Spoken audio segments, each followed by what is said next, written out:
Hello, and welcome to the Logistics Management Podcast Series. My name's Jeff Berman.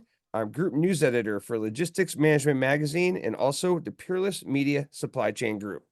Today, it's a real pleasure to welcome back Larry Gross to our podcast. Larry is a 44-year veteran of the freight transportation sector, specializing in intermodal and rail transport, also with experience in the truck, trailer, rail car, and intermodal equipment segments. In 2003, Larry established Gross Transportation Consulting, an independent consulting practice specializing in freight transportation matters based out of his hometown in Durango, Colorado. Larry has also worked with all surface transport modes with involvement in intermodal, rail, truck, and inland water freight transport.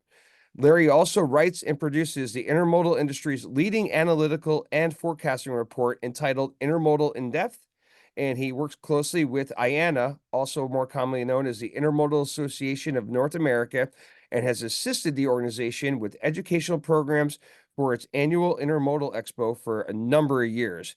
That's also included participation in the Inside Intermodal General Session that kicks off the meeting, where he has offered the attendees an analysis of the current intermodal situation, as well as expected future trends. In 2024, Larry was honored to receive the IANA's Silver Kingpin Award, which recognizes an individual or individuals who've had a significant impact on the growth and advancement of the intermodal freight transportation industry. And prior to starting his consulting practice, Larry enjoyed a long career in intermodal equipment development and sales. And he is an individual most closely associated with the innovative Road Railer Intermodal System, an organization that he headed for more than a decade. Larry, welcome back to the podcast. Jeff, great to be with you, and thanks for having me, as always. Yeah, absolutely. It's a real pleasure to have you back. So, Larry, we'll start with a top level approach here, and that simply is, how would you assess the current state of the intermodal market on a year-to-date basis through roughly now that we're, I guess, officially in mid-October? Well, we just received yesterday the data for September, so hot off the press, I can give you some numbers. Yes. And I would say that the overall outlook so far this year for intermodal has been quite strong. And if we look at the year-to-date numbers for North America, they're up 8.8% year-to-date, total intermodal activity. And that is being driven to a very large extent by the increase in the international side of intermodal. And when we talk about intermodal, we really have to keep in mind, as I have said previously when we chatted, that intermodal is really two different markets together. Okay. One is the international market, which is the movement of ISO containers inland from the ports, also known as IPI or inland point intermodal. And the other piece is what I'll call for shorthand domestic, which is the movement of domestic containers and what's left of TOFC of trailers. Okay. And it's roughly 50-50. But these two market segments are behaving super differently so far this year. And just to put some numbers to it, international, that ISO container moves, are up 15.5% year to date. So extremely strong growth there. At the same time, domestic intermodal is up only 2.8. So there's a huge disparity between what is the coming in being driven by international trade, being driven by imports, and what we've seen on the domestic side, which is much more in tune with the relatively sluggish environment that our truckload over-the-road carriers are seeing. So that we've seen good growth in intermodal, but it's been mainly powered by international. And if I look at just the September data, it's still the same story. International up 13%. And domestic up 2% year over year. Right, absolutely. Yeah, no, that's a really great point. It's interesting, Larry, kind of all the talk, especially earlier this month, was centering around the labor dispute between the International Longshoremen's Association and the United States Maritime Alliance. Without getting into all the inside baseball uh, the back and forth, if you will. They came to an agreement or tentative agreement through January 15th. It looks like they agreed on the wage part, but the automation piece remains a big part of it. Um, with that as sort of a backdrop, I guess leading up to the brief 3-day work stoppage, and since then, what impact did it have on intermodal from an operational perspective, from productivity perspective, and what could be in the cards, say, between now and January 15th, and perhaps after January 15th, depending on whether or not a new 6-year deal gets reached? So I would say, Jeff, there have been some major impacts uh, from that whole situation, and it's part of the picture. If we look at the strength that we're seeing on the international side for intermodal, there's really two pillars underpinning that. One is that I think freight has been moving earlier than normal. Mm-hmm. Well, to start with, I think it's true to say that imports have been very strong altogether. But what's unknown is just how much of that strength that we've seen year to date has been borrowed from the future, borrowed from the fourth quarter, and upstreamed in an attempt to avoid the potential disruptions that might come as a result of the strike. So there was a lot of volume, I think, that came in earlier than normal. If I look at IPI, it looks like it peaked in week 37. Normally, it would peak in week 39, and last year it peaked in week 42. So last year was late. This year, I suspect, is early, and we're going to see a more rapid than normal fall off in imports as we get through the fourth quarter. The other piece of the puzzle here is what I would say I'll call east to west Mm-hmm. divergent, which is cargo that had been coming into the East Coast has been diverted to other routings, trans-Pacific routings, and it's coming into the West Coast. And West Coast share has certainly increased significantly, particularly over the last 3 months, and LA Long Beach and PNW especially so. They're getting a much larger share of import TEUs than they were last year at this time, and a much larger share than on average. That is an intermodal tailwind because the length of haul off the West Coast is so much longer than off the East Coast. And intermodal share moving inland is much, much higher for West Coast arriving cargo than it is for East Coast. So there's been a couple of strings to that situation. And so what I see, at least for the fourth quarter, until this ILA situation gets sorted, is a continuation because I think there's quite a high likelihood, given the difficulty of resolving the automation issue, with the union taking a very hard line stance and management not Yes. wanting to roll back its hard-won gains from the past. There's a very good likelihood, I think, that we'll see further disruption when January rolls around. Okay. So I expect that diversion is going to continue. And the other thing that's causing diversion is the continued situation in the Red Sea with the rebels of Yemen firing missiles at the container ships and forcing them to go the long way around Africa, Hmm. which is adding cost and time to East Coast cargo, and also helping make the diversion to the West Coast look economically favorable. And that, who knows when that's going to change. Yeah, no, that's a tough situation with no easy answers to say the least. Um, so Larry, one thing that we usually talk about every year is just the topic of peak season. And I know that it's had different meanings, especially going back in recent years to the pandemic. There was a peak season all the time vibe for a while, then there was barely a peep or a peak.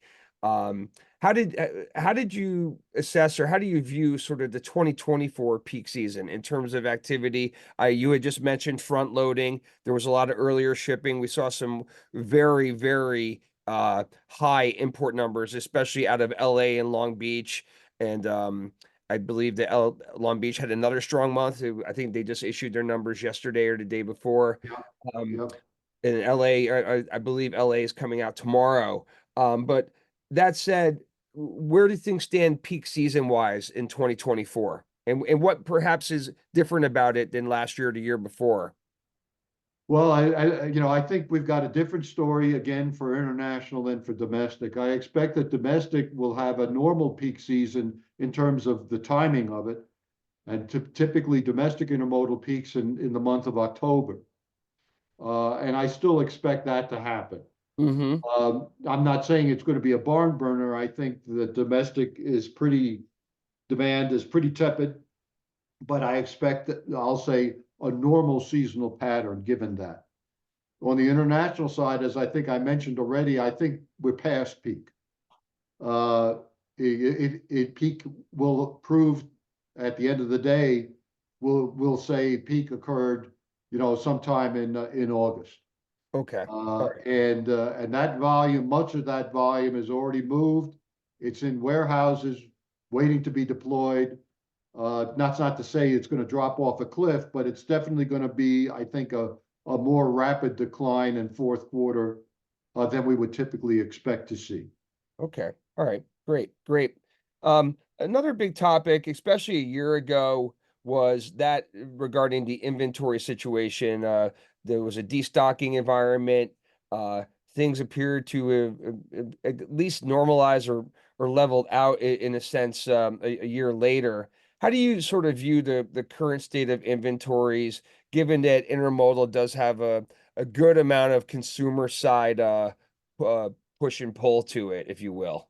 Well, I'm not particularly authority on that, but it seems to me that inventories are probably, for the most part, about where the retailers want them to be.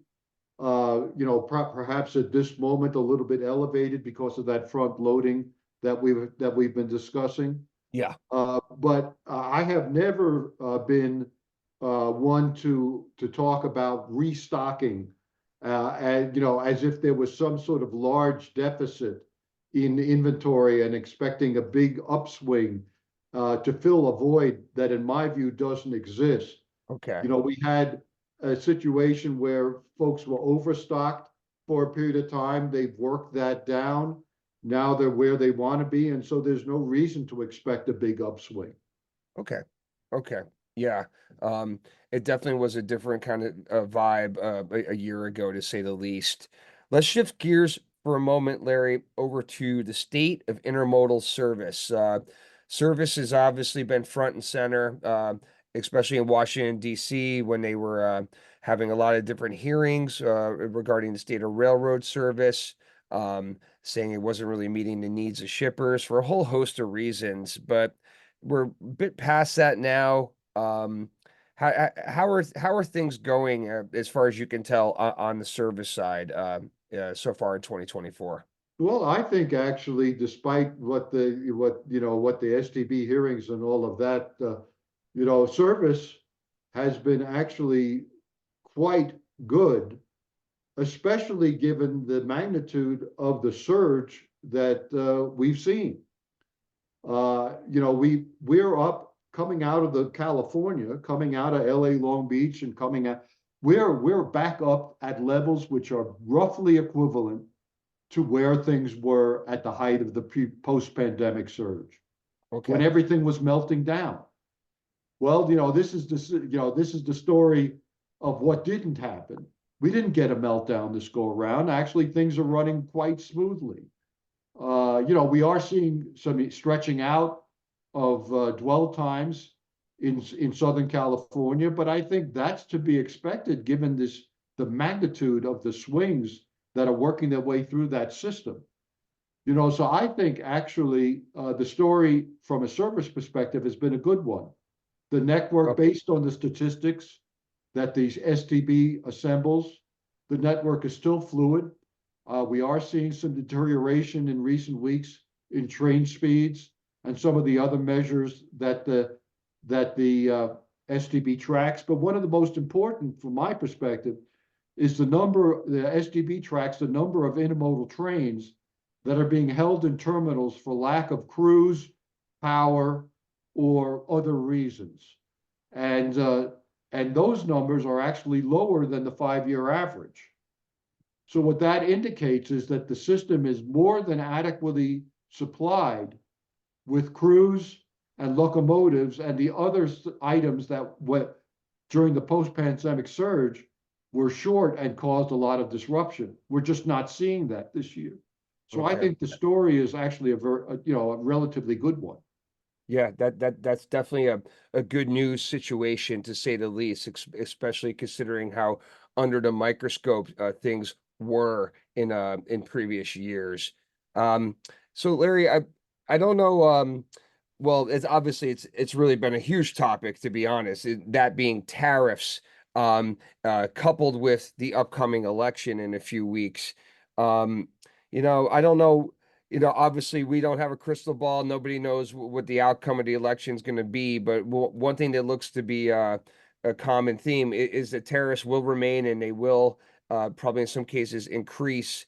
What does that mean for the intermodal market from a volume perspective, perhaps, and maybe from an overall productivity perspective? Is an increase in tariffs a pro or a con for the sector? Well, I think it's probably an overall negative. It's certainly in the short run, it's super disruptive, and it will create tremendous surges in volume as the tariff is threatened. If Trump wins, I expect that folks will accelerate their imports in an attempt to beat what might be coming down the road. Yes. So just tremendously disruptive, and that might not be limited um, just to overseas, but also with regard to Mexico and Canada. So I mean, it gets to the point where I would certainly not want to venture any kind of a forecast, except that it will be just super disruptive and super, in my view, a super negative outcome Hmm. if we see huge increases in tariffs. And beyond that, everybody's just going to be scrambling to try to accommodate to a new reality. And I'll put that in the realm of one of those black swan events, low probability, high impact, unforecastable, and the effects of which I think anyone that claims they know what's going to happen if you hike tariffs 100%, 200%, they don't know what they're talking about. No, understood. And I agree. Um, so looking at on the over the road motor carrier side of things, Larry, there's obviously been a lot of talk about capacity in the form of too much capacity. Capacity needs to leave the market to get things back into equilibrium, etc. In fact, a friend of mine was at the Inland conference last week, and he had told me he saw you speak, and you said something along the lines of it's hard to sustain a recovery on the back of capacity exiting the market, which is a really interesting and good point. So I just was wondering if maybe we could use that as perhaps a jumping off point for the what is going on with capacity and what needs to happen with motor carrier capacity as it relates to intermodal. Well, what I said at the inland was that in my view of history, that you can't find a situation where the truck over the road sector was in an overcapacity situation, let's say similar to where they are now, Hmm. and the problem was solved, and they moved into a capacity constrained, better pricing outlook from a carrier standpoint, worse pricing outlook from a shipper standpoint, Sure. purely on the back of capacity exiting the system. There's just not enough discipline for that to happen. The only way that things tighten up is when demand picks up. And absent an acceleration in demand for truckload transportation, I don't really see us getting out of this, in any meaningful way. There is a very slow process where capacity is exiting the system. But as that starts to have an effect and things begin to tighten up, well, that capacity leaving the system is gonna stop, because the pressure will come off. So we're just not going to really be able to get there just purely on the back of capacity leaving the system, man. Okay. And I don't see the ingredients for, I'll say, a significant pickup in demand. I mean, perhaps we'll see some strengthening, on the manufacturing goods, housing related side of the equation, where so much of the freight demand lies. But I'm certainly not building into my forecast any terrific acceleration there. And the intermodal is the tail, especially domestic intermodal is the tail of the dog. Long haul truckload is the dog, and intermodal is the tail. So wherever truckload goes, intermodal follows. Understood. Okay, great. Just a few more quick ones here, Larry. Um, when we look at sort of the pricing environment, the rate environment, there's obviously a lot of moving parts and a lot of things that can quickly influence pricing, whether it be from both a spot or a contract perspective. How have intermodal rates, in your opinion, held up over the course of this year, and what could be in store in the coming months? I know, for example, the recent hurricanes probably did not help things on the pricing side. Well, I mean, from an intermodal perspective, the action is mainly on the contract side. Spot rates are a smaller piece of the intermodal puzzle than they are in truckload. And as I said, where intermodal rates are going is governed by what's happening on the truckload side. So we've had a relatively weak pricing environment for truckload motor carriers, and that has translated into an equally weak pricing environment for intermodal. And that is being illustrated by the fact that for 5 quarters, intermodal share on the domestic side of intermodal was stuck at about 6% of long haul truck. We did see it based on on my sort of preliminary look at the September numbers, which now lets me look at the third quarter. Mm-hmm. That maybe we saw a little bit of an uptick in the third quarter to maybe 6.1 or 6.2. So, there is a little bit of a light at the end of the tunnel on that one. But generally, until we start to see some share recovery, I think pricing is going to continue to be under pressure. No, I definitely agree. It's hard not to see it any other way. So, Larry, one thing I wanted to touch upon with you was just the ongoing U.S. Mexico cross-border logistics landscape. It's everywhere you look, in a sense. You see more and more companies setting up shop there. You see motor carriers introducing new services in and out of there. 3PL setting up shop. Whether it be near Laredo or places close by.